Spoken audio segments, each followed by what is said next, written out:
திருச்சிற்றம்பலம். தென்னாடுடைய சிவனை போற்றி, எந்நாட்டவருக்கும் இறைவா போற்றி. அனைவருக்கும் வணக்கம். நாம் இன்னைக்கு சனி பகவானுடைய பெயர்ச்சி பலன்களை பற்றி தான் பார்க்க போகிறோம். மார்ச் மாதம் 2025 19ஆம் தேதி இரவு 9:44 சனி பகவான் சனிக்கிழமை உத்திரட்டாதி நட்சத்திர நாட்களில் மீனராசிக்கு பயிற்சியாகிறார். அதாவது கும்பத்திலிருந்து மீனத்துக்கு பயிற்சியாகி வருகிறார். ராகுவோட சேரப்போகிறார். சனி பகவான் 2.5 வருஷத்துக்கு ஒரு தடவை மாறுவார். ஒரு சிலருக்கு திருக்கணிதம் நல்லா பேசுது, ஒரு சிலருக்கு வாக்கியம் அருமையாக பேசுது. இது திருக்கணித முறைப்படி மாறக்கூடிய சனி பகவானுடைய பயிற்சி. இப்போ சனி பகவான் 6 ராசியை பிடிக்கிறார். எந்தெந்த 6 ராசி பிடிக்கிறாருன்னு பாருங்க. மேஷம், சிம்மம், கன்னி, தனுசு, கும்பம், மீனத்தை பிடிக்கிறார். விடக்கூடிய ராசிகள் ரிஷபம், மிதுனம், கடகம், துலாம், விருச்சகம், மகரம். இந்த 6 ராசியை விடுவிக்க போகிறார். இது எல்லாத்துக்குமே பொருந்தும். இந்த 6 ராசிக்காரர்களுக்கு மட்டும் பொருந்தாது. உங்க ஜாதகத்துல ஜாதக கட்டத்தை எடுத்து வச்சுக்கோங்க. எடுத்து வச்சுட்டு இந்த நான் ஸ்டார் போட்டிருக்கக்கூடிய 6 கட்டங்கள்ல எந்த கிரகம் இருக்குதுன்னு நோட் பண்ணி வச்சுக்கோங்க. அது இந்த பிறவியில உங்களுக்கு என்ன கொடுக்க வந்திருக்கிறதோ, என்ன கொடுக்க வேண்டாம் அப்படின்னு இந்த பிறவியில இருக்கோ, அது எல்லாமே சனி பகவானுக்குள்ள லாக் ஆக போகிறார். அப்போ ஒரு கல் இருக்குன்னா அந்த கல்லை உளிய வச்சு உடைச்சு அதற்கப்புறம் தான் சிலையாக்கி நம்ம வழிபடுறோம். அதே போலதான் இந்த 6 ராசிக்குள்ள இருக்கக்கூடிய கட்டத்தில் இருக்கக்கூடிய கிரகத்தை, அந்த அழுக்கை சனி பகவான் வெளியேற்றி நமக்கு நல்லது கொடுக்க போறார். சனி பகவான் கெடுத்து கொடுக்கக்கூடியவர் அப்படிங்கிற உண்மை உண்டு. கெடுத்துதான் மறுபடி கொடுப்பார். எல்லாத்தையுமே நல்லது கெட்டது எல்லாமே அந்த மாதிரி தான் கொண்டு போவார். அப்ப அவர் கொடுக்கக்கூடியது நம்மளுடைய வாழ்க்கையில நிரந்தரமாக இருக்கும். சொத்துக்களாக இருந்தாலும் சரி, சொந்த பந்தங்களாக இருந்தாலும் சரி, எந்த விஷயமாக இருந்தாலும், உயிர் உள்ளது உயிரற்றது எதை கொடுத்தாலும் கெடுத்து கொடுப்பார். அது நிரந்தரமாக இருக்கும். சனி கொடுக்க யார் தடுப்பார்? அதே போல சனி கெடுக்க யார் கொடுப்பார் அப்படிங்கிறது இந்த வசனம் கண்டிப்பாக பொருந்தும் அப்படிங்கிறத நான் நம்புறேன். இப்போ ஒவ்வொரு ராசிக்கும் சனி பகவான் என்ன பண்ண போறார் அப்படிங்கிறத நம்ம முழுமையா பார்க்கலாம். அந்த கட்டத்துக்குள்ள இருக்கக்கூடிய கிரகங்களையே நான் உங்களுக்கு தனிப்பட்ட முறையில உங்க ஜாதகத்தை வச்சு அனலைஸ் பண்ணும் பொழுது தெளிவாக புரியும். அதையும் நீங்க பார்த்துக்கோங்க. கன்னி ராசிக்குண்டான சனி பகவானுடைய பயிற்சி பலன்கள். கன்னி ராசிய முதல்லயே கேது பகவான் அங்க உட்கார்ந்து தனிமை, மனவிரக்தி, கணவன் மனைவிக்குள்ள பிரச்சனை, ஊரை விட்டு ஓடி போறது, சொந்த பந்தங்க எல்லாத்து விட்டையும் விலகி இருக்கிறது, குடும்பத்தில் புரிஞ்சுக்க முடியல, எண்ணங்கள் சரியில்லை, முடிவெடுக்க முடியல, இப்படிங்கிறதெல்லாம் கேது உங்கள் ராசியில் உட்காந்து உங்கள் மைண்டை ஃபுல்லாக அட்டாக் பண்ணி ஒரு சாமியார் மாதிரியோ அல்லது தனிமையாகவோ யாரையும் நம்ப வேண்டாம் அப்படிங்கிற ஒரு சூழ்நிலையை கொடுத்து உட்கார வச்சிருப்பார். இப்போ அப்படிதான் பண்ணிட்டு இருப்பார். இன்னும் உங்களுக்கு அடுத்த வருஷம் செப்டம்பர் மாதம் வரைக்கும் அந்த அமைப்பு உண்டு. இப்போ இந்த இன்பிட்வீன் கேப்ல சனி பகவான் வேற மாறுறாரு. அப்போ சனி பகவான் உங்களுக்கு எங்க மாறுறாரு? 7ஆம் இடத்துக்கு வரப்போகிறார். அப்போ உங்களுக்கு கண்ட சனியாக வருகிறார். கன்னி ராசிக்காரர்களுக்கு மிகப்பெரிய ஒரு வரப்பிரசாதமாகவே ஒரு பரிகாரமாகவே சொல்ற, பேசிட மட்டும் செஞ்சிடாதீங்க, பேச்சை மட்டும் குறைச்சிக்கோங்க. இந்த ராகு கேது விலகிற வரைக்கும் குடும்பத்துக்குள்ள நிறைய ப்ராப்ளம் வரப்போகுது. ஏன்னா சனி ராகு இருக்குது. சனி ராகு சேர்க்கைன்னா அப்படியே வாழ்க்கையை அப்படியே புரட்டி போடுறதா சனி ராகு சேர்க்கை. நீங்க என்ன நிலையில இருந்தீங்களோ அப்படியே திருப்பிடும். அப்போ என்னடா நடக்குது, என்ன நடக்குது நம்ம வாழ்க்கையில எதுவுமே தெரியாது. ஒரு சிங்கிள் கேப்ல ஒரு சின்ன ஒரு நம்ம சொல்லுவோம் இல்லைங்களா, கண்ணை அசைக்கிற கூட நடந்துருச்சுங்க அப்படின்னு சொல்லுவோம் இல்லைங்களா. என்ன நடந்ததுனே தெரியலீங்க, நான் தான் பேசுறேன்னா, நான் தான் அந்த இடத்துல நடந்துக்கிட்டேன்னா, என்னாலதான் இவ்வளோ பிரச்சனையா அப்படிலாம் நம்ம சொல்லுவோம் இல்லைங்களா. அதெல்லாம் நடக்கும். என்ன ஆனாலும் மன தைரியத்தை வளர்த்துக்கோங்க. ஒரு முன்னெச்சரிக்கை பதிவு தான். நெகட்டிவா சொல்றேன்னு சொல்லிட்டு நீங்க சொல்லக்கூடாது. முன்னெச்சரிக்கை பதிவுகள் மட்டும்தான். இதெல்லாம் கண்டிப்பா நடக்கும். கொஞ்சம் கவனமா இருந்துக்கங்க கன்னிராசிக்காரர்களே.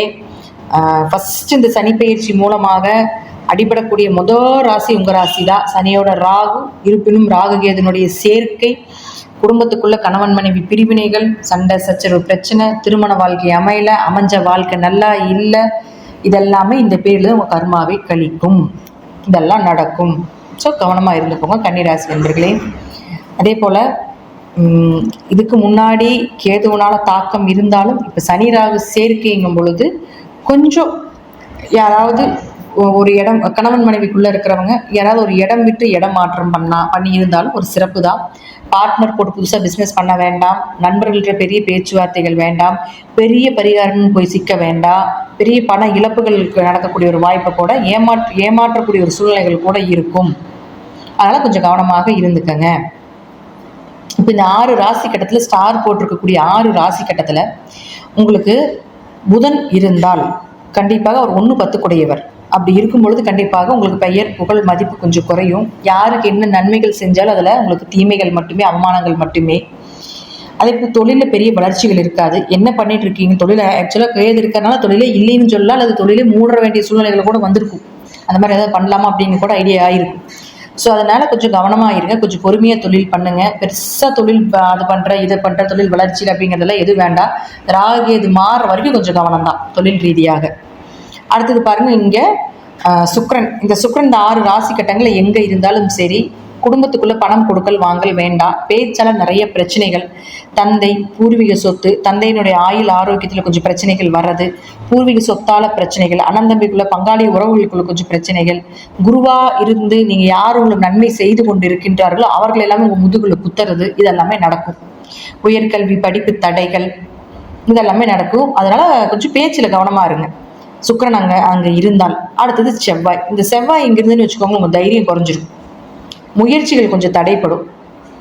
ஒரு காரியங்கள் செய்ய முடியாமல் போகும். தடைப்பட்டு ரொம்ப கஷ்டப்பட்டு கடின உழைப்பை போட்டு செய்ய வேண்டியதாக இருக்கும். திடீர் வருமானங்கள் இழக்கிறது, திடீர் பண விரயங்கள், திடீர் அவமானங்கள். பெண்களாக இருந்தால் ஆண்கள் சார்ந்த பிரச்சனையிலும், ஆண்களாக இருந்தால் பெண்கள் சார்ந்த பிரச்சனைகளிலும் ஒரு அவமானத்தை தேடி தருவது, இதெல்லாம் நடக்கும். தலைக்குனிவு, நம்ம 8ஆம் இடங்கிறது வந்து தலைக்குனிவு, அவமானம், உயில் சொத்து இதெல்லாம் சொல்லுவோம். அப்போ இது போல விஷயத்தில் உங்களுக்கு ஒரு மனக்குறைகள் ஏற்பட்டு கொண்டே இருக்கும் அப்படிங்கிறத நம்ம தெரிஞ்சுக்கோங்க. அடுத்தது பாருங்கள், குரு பகவான். இந்த குரு இந்த 6 ராசி கட்டத்தில் ஸ்டார் போட்டிருக்கக்கூடிய 6 ராசி கட்டத்தில் எங்கே இருந்தாலும் சரி, கண்டிப்பாக வீடு சார்ந்த பிரச்சனைகள், சொத்து சார்ந்த பிரச்சனைகள், அம்மாவினுடைய ஆரோக்கியம் சார்ந்த பிரச்சனைகள், மாமனார் மாமியார் மூலமாக பிரச்சனைகள், குடும்பத்தில் நிறைய ஸ்ட்ரகிள் ஆகிறது, கணவன் மனைவிக்குள்ள பிரச்சனைகள், இதெல்லாமே நடக்கும். இதில் கொஞ்சம் கவனமாக இருங்க. ஒரு வண்டி மாற்றுறீங்க, ஒரு வீடு மாற்றுறீங்க, ஒரு இடம் வந்து வாங்குறீங்கன்னா அதில் கொஞ்சம் விரைய செலவுகள் ஆகிறது, அதில் கொஞ்சம் ஏமாற்றப்பட வேண்டிய ஒரு சூழ்நிலைகள் இதெல்லாமே கொடுப்பார். அடுத்தது சனி பகவான். இப்போ சனி பகவான் வந்து இந்த 6 ராசி கட்டங்கள் எங்கே இருந்தாலும் சரி, ஒரு ஆண் வாரிசு பிறக்கிறதுக்குண்டான வாய்ப்பு கொடுக்கும். அதே போல் ஒரு தொழில் மாற்ற இடமாற்றத்தை கண்டிப்பாக ஏற்படுத்தி கொடுப்பார். ஆனால் இருப்பினும் பார்த்துட்டிங்கன்னா கொஞ்சம் கடன் நோய் வழக்கு, கடன் வாங்கி வீடு கட்டுறது, கடன் வாங்கி லோன் போட்டு வண்டி வாகனங்கள் வாங்குறது, அதன் மூலமாக கொஞ்சம் அவமானங்களை கொடுக்கறது, இதெல்லாமே ஏற்படுத்தி கொடுத்துரும். கொஞ்சம் ஒழுக்கத்தில் கை வைப்பார். அதனால் அதுலேயும் கொஞ்சம் கவனமாக இருங்க. தேவையில்லாத ஒரு கெட்ட பேர் இயற்கையாகவே அது அமைஞ்சிரும், ஒன்றும் பண்ண முடியாது. ஸோ அதை வந்து நீங்கள் முன்னாடியே தெரிஞ்சுட்டு நமக்கு இப்படி தான் இருக்குங்கிறத தெரிஞ்சுட்டு கொஞ்சம் கவனமாக இருந்துக்கோங்க. அடுத்தது பாருங்கள், கோவிலுக்கு போக முடியாது, ஆன்மீக வழிபாடு செய்ய முடியாது. இதை கவர்மெண்ட் எக்ஸாம் எழுதிட்டு இருக்கீங்க அப்படின்னா அதில் கொஞ்சம் மந்தம், எதிர்பார்த்த மார்க் இல்லை, எதிர்பார்த்த வேலை இல்லை, வேலை ஆட்கள் மூலமாக பிரச்சனைகள், தொழில் புரிகிற இடத்துல, ஏன்னா அது வந்து உங்களுக்கு கன்னிராசிக்கு 6ஆம் இடமா சனி பகவான் வரார். அப்போ தொழில் செய்யக்கூடிய இடத்துல பிரச்சனை, வேலையில் நிம்மதி இல்லை, யார் நல்லது பண்ணுறாங்க யார் கெட்டது பண்ணுறாங்க, உங்கள் கூடவே இருக்கிற மாதிரி இருக்கும், ஆனால் உங்கள் முதுகில் குத்திட்டு போயிட்டே இருப்பாங்க. அதனால் அதுலேயும் கவனமாக இருங்க. சனி இந்த 6 ராசி இடத்துல எங்கே இருந்தாலும் வேலை செய்கிற இடத்துல ரொம்ப கவனம். முதலாளியால் பிரச்சனை வரலாம், உங்கள் கூட இருக்கவங்களோட பிரச்சனை வரலாம், நண்பர்களாக இருக்கக்கூடியவர்களால் பிரச்சனைகள் வரலாம், உங்களுக்கு கீழே வேலை செய்கிறவர்கள் மூலமாக கூட பிரச்சனைகள் வரும். எங்கே எந்த இடத்துல எப்படி நடக்குதுன்னு சொல்ல முடியாது. அதனால் சனி இந்த 6 ராசி கட்டத்தில் இருந்தால் கொஞ்சம் கவனமாக இருந்து செயல்படுத்திக்கோங்க. அடுத்தது பாருங்க, சூரியன். இந்த சூரியன் அப்படின்னு சொல்லக்கூடியவர் பாருங்க உங்களுக்கு 12ஆம் அதிபதி. இந்த 6 ராசி கட்டங்களில் எங்கே இருந்தாலும் சரி, கண்டிப்பாக ஒரு விரைய செலவுகள், ஆன்மீக செலவுகள், கோவில் கட்டுமான பணிக்கு உதவி செய்கிறது, வெளியூர் வெளிநாடு பயணங்கள் மூலமாக விரைய செலவுகள். ஆனால் இருப்பினும் கணவன் மனைவிக்குள்ள கொஞ்சம் பிரிதல்களும் கொடுக்கும். கொஞ்சம் மருத்துவ செலவுகளும் உண்டு. கால் சார்ந்த இடுப்பு கீழே இருக்கக்கூடிய பகுதிகளில் கொஞ்சம் மருத்துவ செலவுகள் உண்டு. இதெல்லாம் கொஞ்சம் கவனமாக இருந்து செயல்படுத்திக்கோங்க. அரசியல் துறையில் இருக்கக்கூடியவர்கள் கண்டிப்பாக பெருசாக எஃபர்ட் போட்டு எதையாவது பண்ணி மாட்டிக்காதீங்க. மக்கள்கிட்ட கெட்ட பெயர் நிச்சயமாக கிடைச்சிரும். பெருசாக எதுவும் எதிர்பார்த்து போய் சிக்கிறாதீங்க. கேஸ் எல்லாம் கூட வர்றதுக்கு வாய்ப்புகள் உண்டு. கலைத்துறையில் இருக்கக்கூடியவர்களுக்கு பெருசாக வாய்ப்புகள் கிடைக்காது, அல்லது கிடைச்ச வாய்ப்பை தவற விடுவீங்க. அப்படியே செஞ்சாலும் அதில் வந்து பெயர் புகழோ பெரிய சம்பளமோ ஒன்றும் கிடைக்காது. கொஞ்சம் இருக்கிறது செஞ்சுக்கலாம் அப்படின்னு கொஞ்சம் பொறுமையாக போங்க. மாணவர்கள் படிப்பில் ரொம்ப கவனமாக இருங்க. படிப்பு சார்ந்த விஷயத்தில் நிறைய ஸ்ட்ரகிள் இருக்குது, படிப்பு சார்ந்த விஷயத்தில் நிறைய பிரச்சனைகள் வர்றதுக்குண்டான வாய்ப்புகள் உண்டு. கொஞ்சம் கவனமாக இருந்து செயல்படுத்திக்கோங்க. அடுத்தது பாருங்கள், உங்களுக்கு ஸ்போர்ட்ஸ் துறையில் இருக்கக்கூடிய, விளையாட்டு துறையில் இருக்கக்கூடியவர்களுக்கெல்லாம் கொஞ்சம் அடிபடுறது, கொஞ்சம் அங்கே இருக்கக்கூடிய சூழ்நிலைகளுக்கு தகுந்த மாதிரி கொஞ்சம் பிரச்சனைகள் நடப்பது, தேவையில்லாத ஒரு கெட்ட பெயர் அவமானங்கள் வர்றது, ஏதாவது அதில் ஏதாவது சனி ராகு சேர்க்கிங்கன்னா கை காலில் பிரச்சனை ஆகிறது, கை கால் உடையிறது, அதில் ஏதாவது மருந்து போடுறது, மாவு கட்டுப்பெல்லாம் சொல்லுவோம் இல்லைங்களா, அந்த மாதிரி ஏதாவது ஒரு விஷயங்கள் நடக்கிறது, இதெல்லாமே உண்டு. விவசாயிகள் பெருசாக விளைச்சல் பண்ணிடாதீங்க, நஷ்டங்கள் ஏற்படுறதுக்கு அதிக வாய்ப்புகள் உண்டு. விவசாயிகள் கொஞ்சம் அமைதியாக கடந்து போகிறது பெஸ்ட்டு. இன்னும் ஒரு வருட காலத்திற்கு மேல். இது எல்லாமே ஒரு பொது பலன் மட்டும்தான். ஜாதகத்தில் கண்டிப்பாக நான் சொல்லக்கூடிய கருத்துக்கள் 70% 90% பலிதமாகுவதற்கான வாய்ப்புகள் உண்டு. நன்றி. மீண்டும் ஒரு நல்ல பதிவில் சந்திக்கலாம். திருச்சிற்றம்பலம், தில்லையம்பலம், ஸ்ரீ நரசிம்ம திருவிழி சரணம்.